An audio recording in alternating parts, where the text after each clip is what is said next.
জাদুকরি বনের রহস্য। গ্রামের এক কোণে বাস করত ছোট্ট এক কৌতূহলী ছেলে, জায়ান।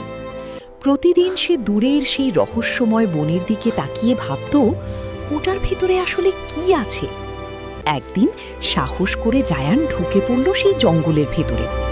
হঠাৎ গাছের ডাল থেকে উড়ে এলো বিশাল এক সবুজ পাখি। পাখিটার নাম ছিল মিঠু।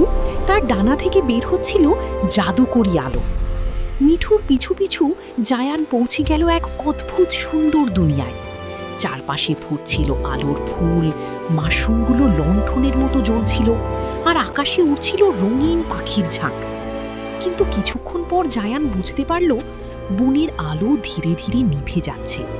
একটা বড় নীল মাশরুমের নিচে মন খারাপ করে বসেছিল মিঠু। বনের উপর নেমে এসেছে এক ভয়ঙ্কর বিপদ। ঠিক তখনই আর এক রহস্যময় সঙ্গী এসে তাদের পথ দেখায়। বনকে বাঁচাতে হলে খুঁজে বের করতে হবে প্রাণের গাছ। জায়ান তার পুরনো হারিকেনটা জ্বালালো। তারপর তারা এগিয়ে চলল জলজলে স্ফটিক নদীর পাশ দিয়ে। অনেক পথ পেরিয়ে অবশেষে তারা পৌঁছে গেল সেই অলৌকিক গাছটার সামনে। গাছটার ডালে ঝুলছিল হীরা আর রত্নের মতো উজ্জ্বল ফল, কিন্তু গাছটা তখনও ঘুমিয়েছিল। জায়ান ধীরে ধীরে হাত রাখল গাছটার গায়ে, আর তখনই চারপাশ সোনালি আলোয় ভরে গেল। বনের সব প্রাণী দৌড়ে চলে এলো সেই আলোর দিকে। হরিণ, খরগোশ, বানরের দল সবাই আনন্দে ভরে উঠল।